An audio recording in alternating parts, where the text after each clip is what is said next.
जय श्री हरि। श्रीमद्भागवत महापुराणम तृतीय स्कंध अथ सप्तविंशोऽध्याय। आज हम श्रीमद्भागवत महापुराण के तृतीय स्कंध में 27वां अध्याय सुनते हैं। श्री गणेशाय नमः। श्री सरस्वत्यै नमः। श्री गुरवे नमः। श्री पुराण पुरुषोत्तमाय नमः। पिछले 26वें अध्याय में हमने सुना आत्मदर्शन रूप ज्ञान ही मनुष्य के मोक्ष का कारण है और वही उस मनुष्य की अहंकार रूप हृदय ग्रंथि का छेदन करने वाला है। श्री कपिल भगवान ने सांख्य शास्त्र में 24 तत्व बताए हैं। 24 तत्वों में 5 महाभूत, 5 तन्मात्रा, 10 इंद्रियां और 4 प्रकार के अंतःकरण आते हैं। पृथ्वी, जल, तेज, वायु और आकाश ये 5 महाभूत कहलाते हैं। गंध, रस, रूप, स्पर्श और शब्द ये 5 तन्मात्र माने गए हैं। श्रोत्र, त्वचा, चक्षु, रसना, नासिका ये 5 ज्ञानेंद्रियां हैं। वाक, पाणी मनि हाथ, पाद मनि पैर, उपस्थ और पायु ये 2 गुप्तेंद्रिय ये कर्मेंद्रियां हैं। ये 5 ज्ञानेंद्रियां और 5 कर्मेंद्रियां मिलके 10 इंद्रियां होती हैं। मन, बुद्धि, चित्त और अहंकार ये अंतःकरण के 4 रूप हैं। इस प्रकार 24 तत्व होते हैं। 25वां तत्व स्वयं काल है जो भगवान ही है, जिसे पुरुष भी कहा गया है। हमारा चित्त ही वासुदेव है। इंद्रिय और मन रूप अहंकार ही संकर्षण है। संकल्प विकल्पों से कामनाओं की उत्पत्ति जिसमें होती है वह मन तत्व अनिरुद्ध है और बुद्धि तत्व ही प्रद्युम्न है। जिसे अध्यात्म में चित्त कहते हैं उसी को अधिभूत में महत्त्व कहा जाता है। चित्त में अधिष्ठाता क्षेत्रज्ञ हैं और उपास्य देव वासुदेव भगवान हैं। इसी प्रकार अहंकार के अधिष्ठाता भगवान रुद्र हैं और उपास्य देव संकर्षण हैं। बुद्धि में अधिष्ठाता ब्रह्मा जी हैं और उपास्य देव प्रद्युम्न हैं। और मन में अधिष्ठाता चंद्रमा हैं और उपास्य देव अनिरुद्ध हैं। भोजन में 6 प्रकार के रस कसैला, मीठा, तीखा, कड़वा, खट्टा और नमकीन हैं। 5 महाभूतों में आकाश का विशेष गुण शब्द है जिसके कारण सारी बातें सुनने में आती है। वायु का विशेष गुण स्पर्श है। जो ठंडा गर्म आदि अनुभव होता है वो वायु के कारण ही होता है। तेज का विशेष गुण रूप है। जो कुछ भी देखने में आता है सब इसी तेज माने प्रकाश के कारण ही आता है। जल का विशेष गुण रस है और पृथ्वी का विशेष गुण गंध है। जब सभी देवता अपने अपने अंशों से विराट पुरुष में प्रविष्ट हो गए तब भी उसमें चेतना नहीं आई। फिर अंत में चित्त के अधिष्ठाता क्षेत्रज्ञ जिसे भगवान वासुदेव अथवा श्री हरि कह सकते हैं वे चित्त के सहित हृदय में प्रविष्ट हुए तो विराट पुरुष उसी समय उठकर खड़ा हो गया। जिस प्रकार एक प्राणी में सारी इंद्रियां और सारी चीजें वैसी की वैसी ही रहती हैं, केवल उसमें से आत्म तत्व चेतन तत्व निकल जाता है तो उसे मरा हुआ कहा जाता है। उसी को हमारी बोलचाल की भाषा में राम निकल गया ऐसा कहा जाता है। तो वास्तव में जो जीव में चेतना है उसी के कारण जीव चलता फिरता घूमता रहता है। वह चेतन तत्व ही परमात्मा है, वही श्री हरि है। भक्ति, वैराग्य और चित्त की एकाग्रता से प्रकट हुए ज्ञान के द्वारा उस अंतरात्म स्वरूप क्षेत्रज्ञ को इस शरीर में स्थित जानकर उसका चिंतन करना चाहिए। क्षेत्रज्ञ कौन है इस विषय में भगवान श्री कृष्ण भगवत गीता के 13वें अध्याय के पहले श्लोक में कहते हैं, इदं शरीरम कौन्तेय क्षेत्रमित्यभिधीयते एतद्यो वेत्ति तं प्राहुः क्षेत्रज्ञ इति तद्विदः। यह जो शरीर है वह क्षेत्र कहलाता है, और इस क्षेत्र को माने शरीर को जो जानने वाला है वह क्षेत्रज्ञ परमात्मा श्री हरि हैं। आज हम श्रीमद् भागवत महापुराण के तृतीय स्कंद के 27वें अध्याय में प्रकृति पुरुष के विवेक से मोक्ष प्राप्ति का वर्णन सुनेंगे और इन प्रश्नों के उत्तर प्राप्त कर सकते हैं। कौन सुख दुख आदि धर्मों से लिप्त नहीं होता, मन को किस प्रकार अपने वश में लावे, किसका प्रकृति कुछ भी बिगाड़ नहीं सकती, कपिल भगवान किसे अविनाशी परम पद प्राप्त होने की कहते हैं। आइए इन सब प्रश्नों के उत्तर आज के इस 27वें अध्याय में प्राप्त करते हैं। जय श्री हरि। नारायणं नमस्कृत्य नरं चैव नरोत्तमं देवीं सरस्वतीं व्यासं ततो जयमुदीरयेत्। भगवान श्री नरनारायण के चरणों में प्रणाम करते हुए, श्री गणेश जी भगवान के चरणों में प्रणाम करते हुए, सरस्वती माता के चरणों में प्रणाम करते हुए, श्री वेदव्यास भगवान के चरणों में प्रणाम करते हुए, हृदयाराध्य श्री हरिचरणों में प्रणाम करते हुए, भगवत स्वरूप श्री भागवत महापुराण के चरणों में प्रणाम करते हुए, श्री सुखदेव मुनि के चरणों में प्रणाम करते हुए, अनंत कोटि सब संत महात्माओं के चरणों में प्रणाम करते हुए अब हम श्रीमद् भागवत महापुराण के तृतीय स्कंद में 27वां अध्याय सुनते हैं। श्रीमद् भागवत महापुराणम तृतीय स्कंधः अथ सप्तविंशोऽध्यायः। प्रकृति पुरुष के विवेक से मोक्ष प्राप्ति का वर्णन। श्री भगवान उवाच प्रकृतिस्थोऽपि पुरुषो नाज्यते प्राकृतैर्गुणैः अविकारादकर्तृत्वान् निर्गुणत्वात् जलार्कवत् स एष यर्हि प्रकृतेर्गुणेष्वभिविषज्यते अहं क्रिया विमूढात्मा कर्तास्मीत्यभिमन्यते। श्री कपिल भगवान अपनी माता देवहूति से कहते हैं, जिस तरह जल में प्रतिबिंबित सूर्य के साथ जल के शीतलता, चंचलता आदि गुणों का संबंध होता नहीं है, उसी प्रकार प्रकृति के कार्य शरीर में रहने पर भी आत्मा वास्तव में उसके सुख दुख आदि धर्मों से लिप्त नहीं होता, क्योंकि आत्मा स्वभाव से निर्विकार, अकर्ता और निर्गुण है। किंतु जब वही आत्मा प्राकृत गुणों से अपना संबंध स्थापित कर लेता है, तब अहंकार से मोहित होकर मैं करता हूँ ऐसा मानने लगता है। यही बात भगवत गीता में भगवान श्री कृष्ण ने कही, तीसरे अध्याय के 27वें श्लोक में, अहंकार विमूढ़ात्मा कर्ता हमिति मन्यते। वही बात यहाँ कही है।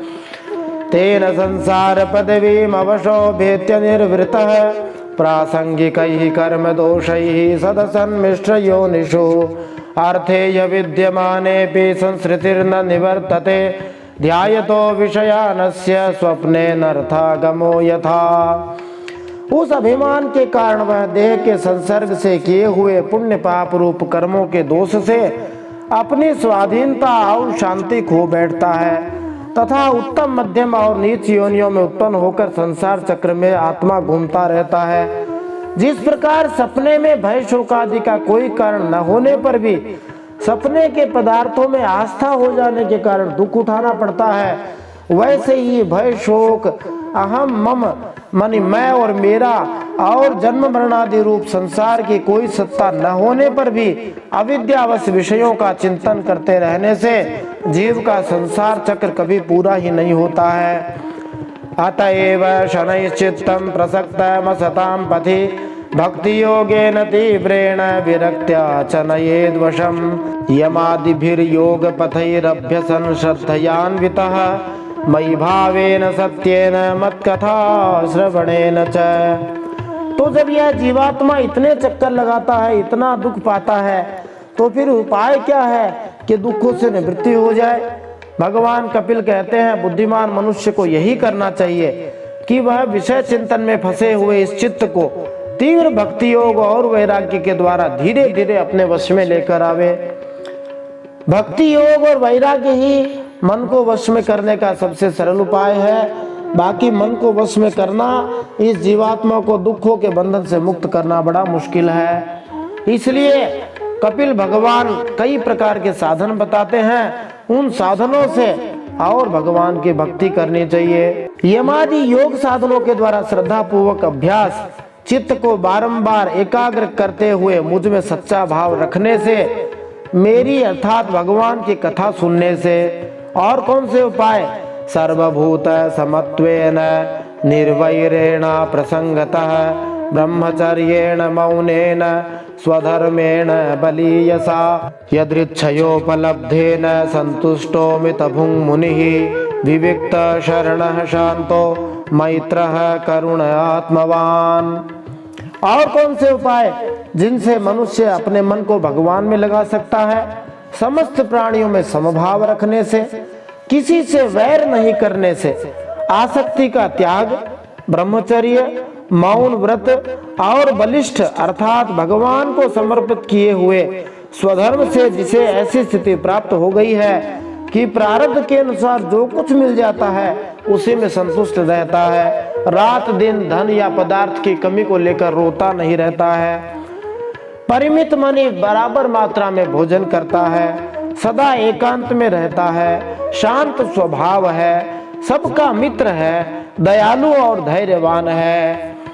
सानुबंधे च देहेस्मिन् कुर्वन्न सदाग्रहं ज्ञानेन दृष्टतत्त्वेन प्रकृतेः पुरुषस्य च निवृत्तबुद्ध्यवस्थानो दूरीभूतान्यदर्शनः उपलभ्यात्मनात्मानं चक्षुषेवार्कमात्मदृक् मुक्तलिंगं सदा भासमसति प्रतिपद्यते सतो बन्धुमसच्चक्षुः सर्वानुस्योतमद्वयम्।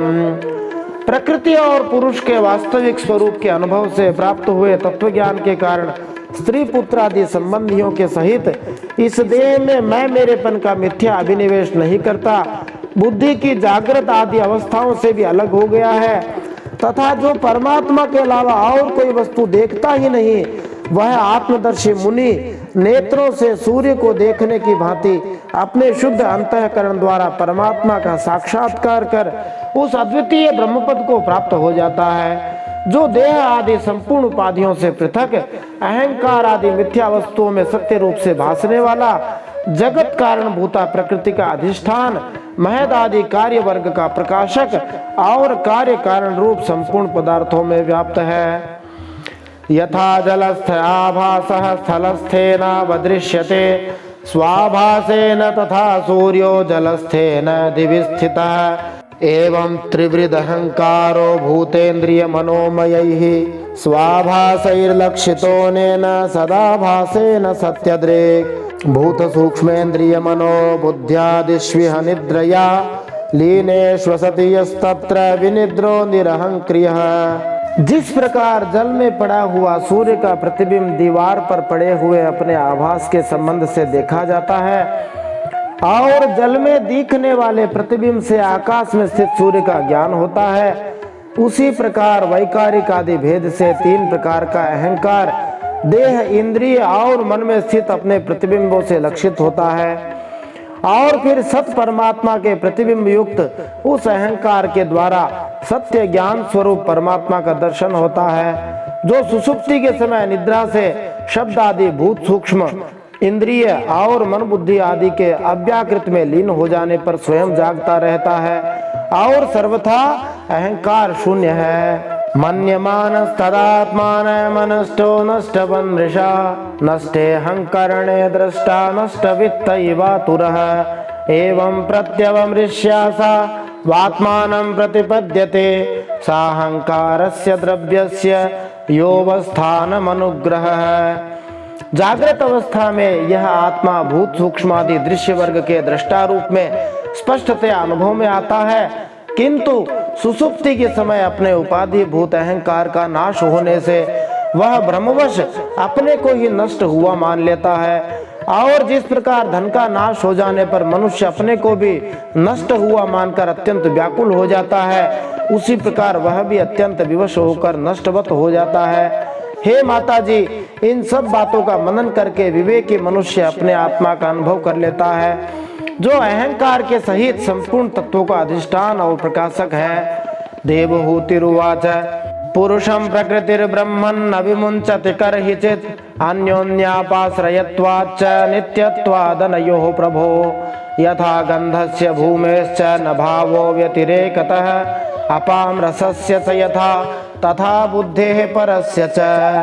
देवहूति ने कपिल भगवान से पूछा, पुरुष और प्रकृति दोनों ही नित्य और एक दूसरे के आश्रय से रहने वाले हैं, इसलिए प्रकृति तो पुरुष को कभी छोड़ ही नहीं सकती।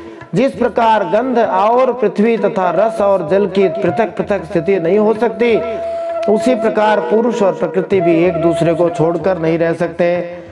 अकर्तुः कर्म बंधोऽयं पुरुषस्य यदाश्रयः गुणेषु सत्सु प्रकृतेः कैवल्यं तेष्वतः कथं क्वचित् तत्त्वावमर्शेन निवृत्तं भयमुल्बणम् अनिवृत्त निमित्तत्वात् पुनः प्रत्यवतिष्ठते। इसलिए जिनके आश्रय से अकर्ता पुरुष को यह कर्मबंधन प्राप्त हुआ है, उन प्रकृति के गुणों के रहते हुए उसे कैवल्य पद कैसे प्राप्त होगा। यदि तत्वों का विचार करने से कभी यह संसार बंधन का तीव्र भय निवृत्त हो भी जाए, तो भी उसके निमित्त भूत प्राकृत गुणों का अभाव न होने से वह भय फिर उपस्थित हो सकता है। श्री भगवान उवाच, भगवान कपिल उत्तर देते हुए कहते हैं, अनिमित्त निमित्तेन स्वधर्मेण मलात्मना तीव्रया मयि भक्त्या च श्रुत संहृतया चिरं ज्ञानेन दृष्टतत्त्वेन वैराग्येण बलीयसा तपोयुक्तेन योगेन तीव्रेण आत्मसमाधिना प्रकृतिः पुरुषस्येह दह्यमाना त्वहर्निशं तीरो भवित्री शनकैरग्नेर्योनिरिवारणिः। भगवान कपिल इन प्रश्नों का उत्तर देते हुए कहते हैं, माता जी, जिस प्रकार अग्नि का उत्पत्ति स्थान अरणि अपने से ही उत्पन्न अग्नि से जलकर भस्म हो जाता है, उसी प्रकार निष्काम भाव से किए हुए स्वधर्म पालन द्वारा अंतःकरण शुद्ध होने से बहुत समय तक भगवत कथा श्रवण द्वारा पुष्ट हुई मेरी तीव्र भक्ति से, तत्व साक्षात्कार कराने वाले ज्ञान से, प्रबल वैराग्य से, व्रत नियम आदि के सहित किए हुए ध्यान अभ्यास से और चित्त की प्रगाढ़ एकाग्रता से पुरुष की प्रकृति बनी अविद्या दिन रात क्षीण होती हुई धीरे धीरे लीन हो जाती है। भुक्त भोगा परित्यक्ता दृष्ट दोषा च नित्यशः नेश्वरस्य शुभं धत्ते स्वे महिम्ने स्थितस्य च यथा ह्य प्रतिबुद्धस्य प्रस्वापो बहुवनर्थभृत् स एव प्रतिबुद्धस्य न वै मोहाय कल्पते। फिर नित्य प्रति दोष दिखने से भोग कर त्यागी हुई वह प्रकृति अपने स्वरूप में स्थित और स्वतंत्र बंधन मुक्त हुए उस पुरुष का कुछ भी बिगाड़ नहीं सकती। जैसे सोए हुए मनुष्य को सपने में कितने ही अनर्थों का अनुभव करना पड़ता है, लेकिन जागने पर उसे उन स्वप्न के अनुभवों से किसी प्रकार का मोह नहीं होता।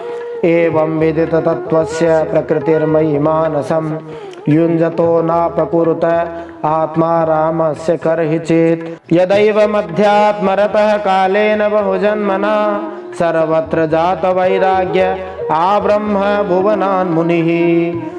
उसी प्रकार जिसे तत्वज्ञान हो गया है और जो निरंतर भगवान में ही मन लगाए रहता है, उस आत्माराम मुनि का प्रकृति कुछ भी नहीं बिगाड़ सकती। जब मनुष्य अनेकों जन्मों में बहुत समय तक इस प्रकार आत्मचिंतन में ही निमग्न रहता है, तब उसे ब्रह्मलोक पर्यंत सभी प्रकार के भोगों से वैराग्य हो जाता है। मद्भक्तः प्रतिबुद्धार्थो मत्प्रसादेन भूयसा निःश्रेयसं स्वसंस्थानं कैवल्याख्यं मदाश्रयम् प्राप्नोति हांजसा धीरः स्वदृशा छिन्न संशयः यद्गत्वा न निवर्तेन योगे लिंगाद् विनिर्गमे। मेरा वह धैर्यवान भक्त मेरी ही महती कृपा से तत्व ज्ञान प्राप्त करके आत्मा अनुभव के द्वारा सारे संशयों से मुक्त हो जाता है और फिर लिंग देह का नाश होने पर एकमात्र मेरे ही आश्रित अपने स्वरूप भूत कैवल्य संगक मंगलमय पद को सहज में ही प्राप्त कर लेता है, जहाँ पहुँचने पर योगी फिर लौटकर नहीं आता। तो यहाँ भगवान दो बात विशेष कह रहे हैं। एक तो भक्ति में धैर्य होना जरूरी है, कोई भी काम जल्दी नहीं होता है, भगवान की कृपा से धीरे से लगे रहना चाहिए। दूसरी बात भगवान कहते हैं कि जो कुछ होगा वो मेरी कृपा से होगा, भगवान की कृपा से ही होगा। तो धैर्य पूर्वक हरि भजन में लगे रहना चाहिए, श्री भगवान की कृपा से सब काम हो जाएंगे। यदा न योगो पचितासु चेतो मायासु सिद्धस्य विसर्जतेऽङ्ग अनान्य हेतु श्वथ में गति स्यात् आत्यंतिकी यत्र न मृत्युहासः। यदि योगी का चित्त योग साधना से बढ़ी हुई मायामयी अणिमादि सिद्धियों में, जिनकी प्राप्ति का योग के सिवाय दूसरा कोई साधन नहीं है, फंसता नहीं है, तो उसे मेरा वह अविनाशी परम पद प्राप्त होता है, जहां मृत्यु की कुछ भी दाल नहीं गलती। जो व्यक्ति थोड़ी बहुत आराधना भक्ति करना शुरू करता है, उसे सिद्धियां प्राप्त होने लग जाती हैं। यदि व्यक्ति सिद्धियों में फंसता नहीं है, तो उसे परमात्मा की दिव्य कृपा का, परमात्मा का दर्शन और परमात्मा का परम पद प्राप्त हो जाता है। इति श्रीमद्भागवते महापुराणे पारमहंस्यां संहितायां तृतीय स्कंधे कापिलेयोपाख्याने सप्तविंशोऽध्यायः श्रीमन्नारायणार्पणमस्तु। इस प्रकार श्रीमद्भागवत महापुराण परमहंसों के संहिता तृतीय स्कंध में कपिलोपाख्यान में 27वां अध्याय भगवान श्रीमन्नारायण के चरणों में समर्पित हो।